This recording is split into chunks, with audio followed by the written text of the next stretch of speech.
नमस्कार। गणतंत्र दिवस हमने बड़ी धूमधाम के साथ मनाया पूरे देश के अंदर।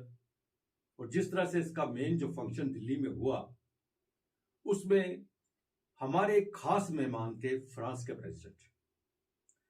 लेकिन सबसे बड़ी बात यह थी कि फ्रांस के जो प्रेसिडेंट हैं उनके साथ पहली मुलाकात नहीं थी। आज ही ये मेहमान बन के नहीं आए थे, इससे पहले भी एक दो नहीं बल्कि 3 मुलाकातें शायद हो चुकी हैं और प्रधानमंत्री भी वहां जा चुके हैं। और डिफेंस की बहुत बड़ी डील इनके साथ होती है। बार बार उनका भारत में आना, प्रधानमंत्री नरेंद्र मोदी से मिलना, ये सब चीजें क्या बताती हैं, इसकी हम जानकारी लेंगे। हमारे साथ डिफेंस एक्सपर्ट हैं ब्रिगेडियर विजय सागर धीमान साहब। ब्रिगेडियर साहब, गणतंत्र दिवस में आपने देखा हमारे खसूसी मेहमान प्रेसिडेंट फ्रांस के थे, लेकिन इससे पहले भी इनके साथ मीटिंग होती रही, प्रधानमंत्री भी इनके साथ पहले भाग भी गए और डिफेंस की एक बहुत बड़ी डील भी इनके साथ हो रही है। मतलब बार बार जो इनकी मुलाकात है वो आगे क्या दर्शाती है? सबसे पहले धन्यवाद, आपने मुझे बुलाया और आपके दर्शकों को मेरी तरफ से गणतंत्र दिवस की बहुत बहुत शुभकामनाएं और बहुत बहुत बधाई। और जहां तक ये फ्रांस के प्रेसिडेंट इमैनुअल मैक्रों का सवाल है, ये हमारे चीफ गेस्ट थे। वैसे हमने पहले बुलाया तो जो बाइडेन का था और वो किसी वजह से उन्होंने डिक्लाइन किया, तो इनको बुलाया गया। परंतु इनका यहाँ आना और इनके फ्रेंच मार्चिंग कंटिजेंट का यहाँ मार्च करना और उनके बैंड का यहाँ मार्च करना एक बहुत ही जबरदस्त सिग्निफिकेंस दिखाता है। देखिए, दुनिया बदल रही है, आप सब जानते हैं। चाइना क्या कर रहा है, वेस्ट एशिया में क्या हो रहा है। अभी लेटेस्ट जो हुतीज का अगेंस्ट कैंपेन शुरू किया है यूएस और यूके ने मिल करके, और वहां पे क्या हो रहा है, यूक्रेन में क्या हो रहा है।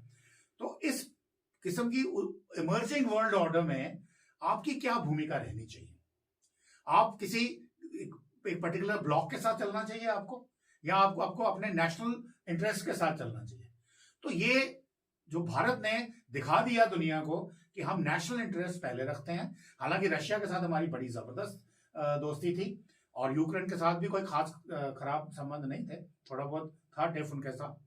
तो वहां भी हमने, मोदी जी ने जाके बोला कि देखिए प्रेसिडेंट पुतिन को कि देखिए, ये दौर युद्ध का नहीं है, ये दौर आपसी सौहार्दपूर्ण का है। तो वो हमारी एक, क्या हम बोल सकते हैं, स्ट्रेटेजिक ऑटोनॉमी रखना चाहते थे। उसी तरह से फ्रांस को अगर आप देखें, हालांकि वो नेटो का मेंबर है, तो वहां पे जब ये यूके और यूएस ने फ्रांस को भी बोला था कि आप हमसे मिलिए, 13-14 देशों को बोला था कि हुतीज जो हमारी कमर्शियल शिपिंग को इंटरडिक्ट कर रहे हैं, हमारे जहाजों को अगवा कर रहे हैं, उनको नहीं जाने दे रहे हैं, तो उनकी इसलिए सारी की सारी कमर्शियल शिपिंग लाइंस जो हैं वो पूरा रास्ता लेके आ रही हैं केप ऑफ गुड होप, नीचे साउथ अफ्रीका के नीचे से होके, उससे उसकी कमर्शियल टर्म्स में कॉस्ट बढ़ रही है, लॉस हो रहा है बिजनेस में। तो फ्रांस ने उनके साथ मिलने से मना कर दिया क्योंकि उनके अपने रीजन उससे। इसका मतलब यह है कि वो भी स्ट्रेटेजिक ऑटोनॉमी में बिलीव करते हैं। तो ये हमारा एक बड़ा कॉमन शेयर्ड इंटरेस्ट है कि हम लोग किसी के पल्ले में नहीं पड़ेंगे, किसी के और के इंटरेस्ट में नहीं जाएंगे, हम अपने इंटरेस्ट में जाएंगे और अपने आप को स्ट्रेटेजिक लेवल पे एक ऑटोनोमस रखेंगे और अपने इंटरेस्ट की बात करेंगे। जैसे रशियन ऑयल जब खरीद रहे थे तो नेटो ने क्रिटिसाइज किया कि हम रशियन ऑयल खरीद के यूक्रेन में वॉर में रशिया का साथ दे रहे हैं। उन्होंने बोला हम रशियन ऑयल नहीं खरीद रहे, हम चीप ऑयल खरीद रहे हैं अपने कंट्री के लिए। अब वो रशिया से आ रहा है, that's different story, but it's cheap oil. तो उस किस्म की जो सोच है वहां पे इसको बढ़ावा मिलता है। अभी फ्रांस से हमारे रिश्ते तो खैर 1947 से ही हैं।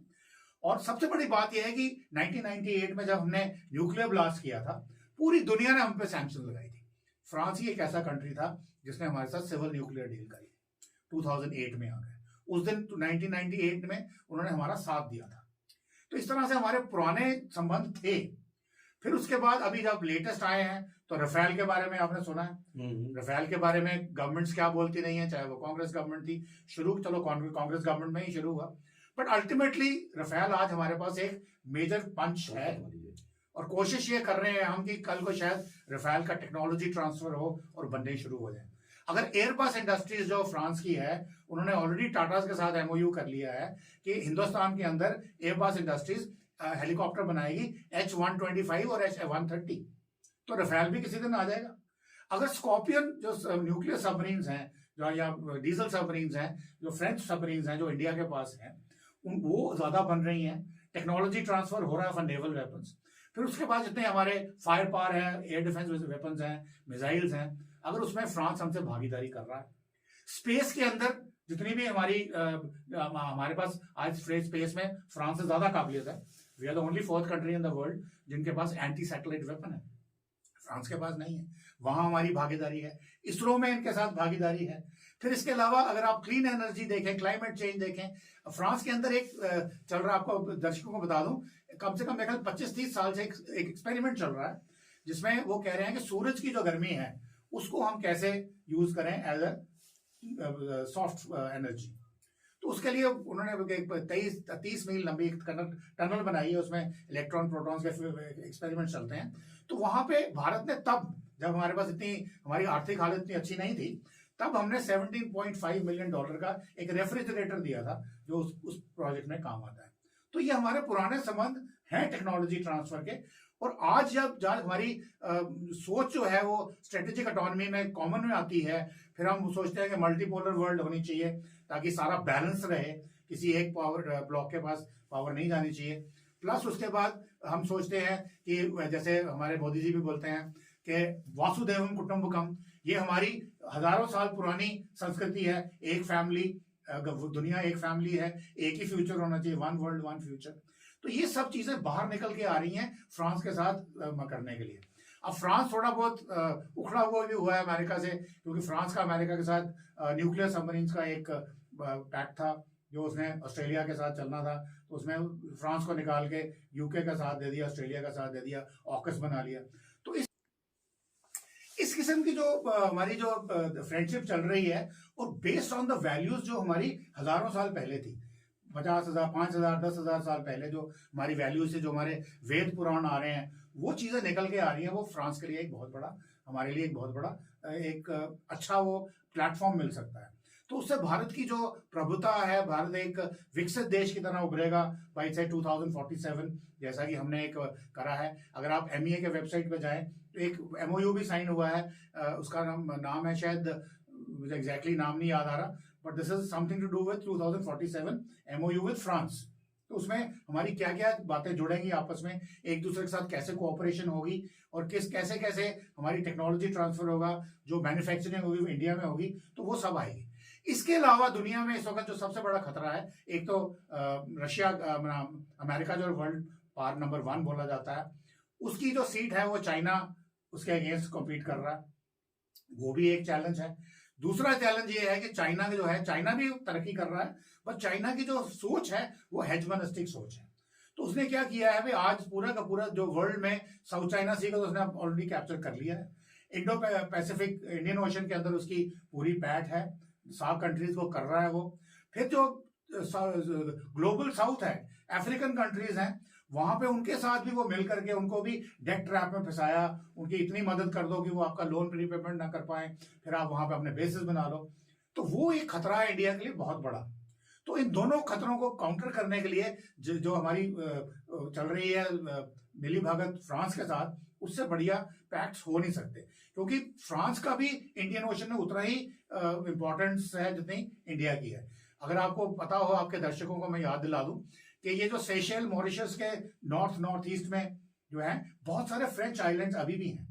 फिर ये दिगो गार्शिया के आसपास जो मेजर नेवल बेस है अमेरिका के, ब्रिटेन के, वहां पे भी फ्रेंच नेवल बेसेस हैं। और अगर आपको याद हो, जब भारत में जो उसकी फ्रांस की जो कॉलोनीज थी, जैसे बाद में जो उन्होंने लिबरेट कर दिए, जैसे पुदुचेरी या पौंडीचेरी कहते हैं, तो वहां पे भी फ्रांस के लोग जो हैं वो अभी भी आते हैं और बहुत सारी इन्वेस्टमेंट कर रहे हैं सोशल प्रोजेक्ट्स के अंदर। तो ये सब जब चलेगा और इसका जो बेस होगा वो भारत के पुरानी संस्कृति के जो मापदंड हैं उनके ऊपर करेंगे, तो भारत उस दिन किसी दिन विश्व विजेता था। उसके बाद चलो 1000 साल की गुलामी में हमने बहुत कुछ खोया, तो वो सारा खोया वापस आ जाएगा, और फ्रांस के साथ मिलकर एक भागीदारी में हम एक अच्छे दुनिया का निर्माण करेंगे। और भारत का जो स्टेटस है, जो भारत की जो पैठ है, वो दुनिया भर में हर कोने में होगी, और हम दुनिया को कंट्रीब्यूट करेंगे, क्योंकि हमारा कोई हेजमोनिस्टिक एटीट्यूड नहीं है। हम चाहते हैं world is one family one future. तो सबके लिए जो बराबर आना है, जो कॉमन मुद्दे हैं उसको एड्रेस करना है, वो हमारे लिए बहुत ही आसान है। लेकिन इस बीच में पाकिस्तान में इसकी बड़ी दिक्कत आ रही है, उनको प्रॉब्लम आ रही है। फ्रांस का प्रेसिडेंट भारत में आ रहा है, यहाँ पे चीफ गेस्ट है, मुलाकात इनकी हो रही है, प्रॉब्लम वहां आ रही है, वो किस चीज पे डर रहे हैं? देखिए, पाकिस्तान की जो स्टेटस है, हम इकोनॉमिक स्टेटस के बारे में बात नहीं करेंगे, वो तो आप जानते हैं। अभी लेटेस्ट क्या हुआ है, एक अटैक हुआ था ईरानियंस के ऊपर। ईरान ने रिटेलिएट किया 3 जगह पे। एक बेस पे अटैक किया उन्होंने इराक में, एक में किया सीरिया में, और तीसरा किया पाकिस्तान में। पाकिस्तान ने भी रिटेलिएट करा। हाँ। तो यहां तक सो फॉर सो गुड। अब जो पाकिस्तान ईरान के रिलेशंस हैं वो उन्होंने नॉर्मल कर लिए हैं अपने फॉरेन मिनिस्टर्स की करके। पर यहां देखिए चाइना का क्या स्टेटमेंट था। चाइना है पाकिस्तान के बहुत क्लोज, बल्कि मैं कहता हूं Pakistan is a vessel state of China, और ईरान के भी क्लोज हैं। ईरान को भी उसने $400 बिलियन का प्रोग्राम दिया हुआ है। अब चाइना ने स्टेटमेंट क्या दी, उसने बोला हम पाकिस्तान के साथ हैं। क्यों? क्योंकि जो छाबा अपना ये पोर्ट है, गवादर पोर्ट है, और सीपेक सारा है, जो पाकिस्तान का बलोचिस्तान, खैबर पख्तूनख्वा थोड़ा, और POJK हमारा जो है, हमारा एरिया, वो सारा का सारा आज की डेट में चाइना कंट्रोल्ड है। वहां पाकिस्तानी आर्मी पुलिस की कोई नहीं चलती है, बिकॉज चाइनीज लोग जाते हैं, उन्होंने फेंसिंग कर रखी है, और जो प्रोटेक्शन उनको चाइनीज को चाहिए थी, उनके इंजीनियर्स को या उनके नागरिकों को, वो पाकिस्तानी आर्मी टेररिस्ट के अगेंस्ट नहीं दे पा रही है। तो वहां चाइना का अपना कब्जा है। तो इसका मतलब ये जो रियल स्टेट है, स्टेट ये चाइना की है। ये भी एक वजह है कि पाकिस्तान अब जो अंदर से वहां से जो सोशल मीडिया पे भी खबरें आ रही है कि भारत से ले जाए POJ को, पाकिस्तान एग्जैक्टली पाकिस्तान के हाथ से पहले निकल चुका है। लोकल स्टैंड आई नहीं रहा अभी तक वहां पे। सबको पता है कि फिजिकल में क्या है, वो चाइना का कब्जा है। इसलिए चाइना ने पाकिस्तान को बोला कि हम आपके साथ हमेशा खड़े हैं, चाहे कुछ भी हो जाए, ईरान से डरने की जरूरत नहीं है। हालांकि चाइना का अपना इंटरेस्ट ईरान में भी है, मैंने बोला, उसके बावजूद ये हुआ है। तो इसका ये मतलब है पाकिस्तान अब इस हालत में पाकिस्तान बोले कि अगर इंडिया और फ्रांस की रिलेशनशिप बन रही है, तो मेरे ख्याल में उसकी कोई वैल्यू नहीं है। वो खैर कोई गंदी बात तो मैं नहीं बोलना चाहूंगा, अपशब्द नहीं बोलूंगा, बट फिर भी it doesn't matter at all. मेरे साहब बहुत बहुत धन्यवाद, आपने हमारे दर्शकों के साथ जानकारी दी, और स्टूडियो में आए। एक बार फिर आपका बहुत बहुत धन्यवाद। Thank you very much. आज के लिए इतना ही, नमस्कार।